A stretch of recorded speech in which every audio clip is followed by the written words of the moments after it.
The gravel crunched under my boots as I climbed down from the ladder, hammer still in hand, staring at the trio of HOA enforcers circling my old barn like it was a drug bust. Evelyn Harper, the 52-year-old self-proclaimed monarch of Willow Creek, led the charge, her designer heels clicking with purpose. Flanking her was Ethan Walsh, a 28-year-old social media hustler who'd trade his soul for a viral clip, already filming me with his phone. They'd just dropped their ultimatum: get a renovation permit or face arrest. All I was doing was patching a leaky roof and shoring up some rotting beams on my own damn property. Their arrogance burned, treating me like I was invisible, but they had no clue who they were messing with. That barn held a secret that would make this entire neighborhood pay a price they'd never forget. I'm Nathan Caldwell, though everyone calls me Nate. At 45, I'm a retired electrical engineer who spent years designing renewable energy systems before cashing out early. My dad was a carpenter, his dad too, so fixing things, whether a busted circuit or a sagging Wallace, in my blood.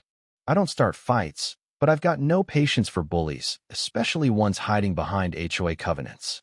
I'd inherited my grandfather's place in Willow Creek, a tidy suburban enclave where every mailbox is regulation charcoal and every lawn's trimmed to exactly 2 inches. The house was a modest colonial, but the real prize was the crumbling barn out back, a relic from when bell-bottoms were cool. It was falling apart, leaking like a sieve, and I just wanted to turn it into a workshop for tinkering with electronics, away from the world's noise. That morning, Evelyn's voice cut through the air, sharp as her tailored blazer. "Mr. Caldwell, cease this work immediately. You lack permits." I wiped sweat from my brow and gave her my best "don't waste my time" smile. "Morning, Evelyn. This is maintenance, not a renovation. Roof's leaking, boards are rotting. No permits needed." Ethan, meanwhile, angled his phone for the perfect shot, probably dreaming of TikTok fame. But something caught my eye. Evelyn's gaze kept flicking to the barn's open door, where an old electrical panel sat exposed. Her hands twitched around her $3,000 handbag, and for a split second, fear flashed across her face. It didn't add up. She snapped. "The HOA requires approval for any exterior work. You have 48 hours to comply, or we'll call the police." Ethan nodded like a loyal dog, still filming. I let them leave, their threats hanging like smoke, and went back to that panel. What I found inside changed everything. Hidden under decades of grime were my grandfather's handwritten schematics, detailed blueprints for Willow Creek's entire electrical grid, dated 1987. He wasn't just a carpenter. He'd been the lead engineer who wired this neighborhood. That barn. It wasn't a barn. It was the disguised heart of the community's power system, controlling every outlet, streetlight, and sprinkler. Evelyn knew something about it, enough to make her nervous. By dusk, I was poring over my grandfather's journals, which detailed not just wiring, but financial irregularities from the neighborhood's construction cost overruns, missing materials, and creative accounting tied to Evelyn's family real estate empire. She'd been a young player back then, learning to cook the books. This barn was a ticking bomb, and I'd just inherited the detonator. The next morning, a police cruiser rolled up before I'd finished my coffee. Evelyn's white Lexus and Ethan's neon green Mustang followed. Officer Ramirez, a tired-looking guy who'd clearly seen too many HOA spats, stepped out. "Mr. Caldwell, we've got a complaint about unpermitted work." Evelyn vibrated with smugness. Ethan filmed like it was Oscar night. I walked Ramirez through the barn, showing him the rotting beams and leaky roof. After 20 minutes, he turned to Evelyn. "This is maintenance. No permits required." Her face went gray, hands shaking as she clutched her pearls. Ethan's video, posted an hour later with the title "Rogue Neighbor Destroys Historic Barn," was a masterclass in bad editing, spliced clips, dramatic zooms, and ominous music that made my repairs look like vandalism. It went viral, splitting the neighborhood between property rights defenders and HOA loyalists.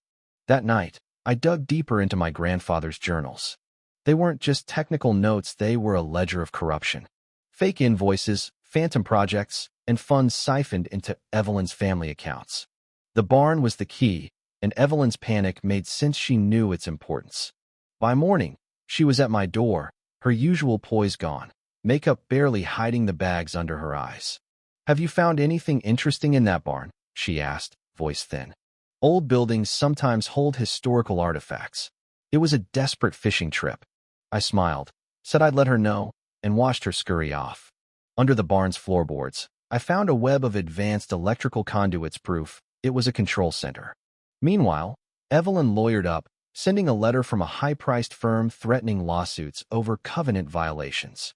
Ethan's social media rants grew frantic, but his followers started questioning his story as neighbors shared their own HOA horror tales. I called a secret meeting with fed-up residents.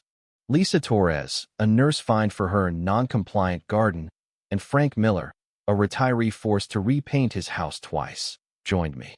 We uncovered a pattern. Evelyn had jacked up HOA fees without proper votes, tripling costs for some.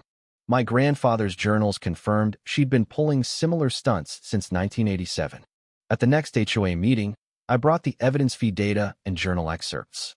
The room was a powder keg, Evelyn's supporters versus a growing rebellion. Ethan filmed, hands shaky. When I read the fee violations, Evelyn's composure shattered. "These are lies," she stammered, but the crowd wasn't buying it. Then I dropped the bomb. The barn controlled the neighborhood's power.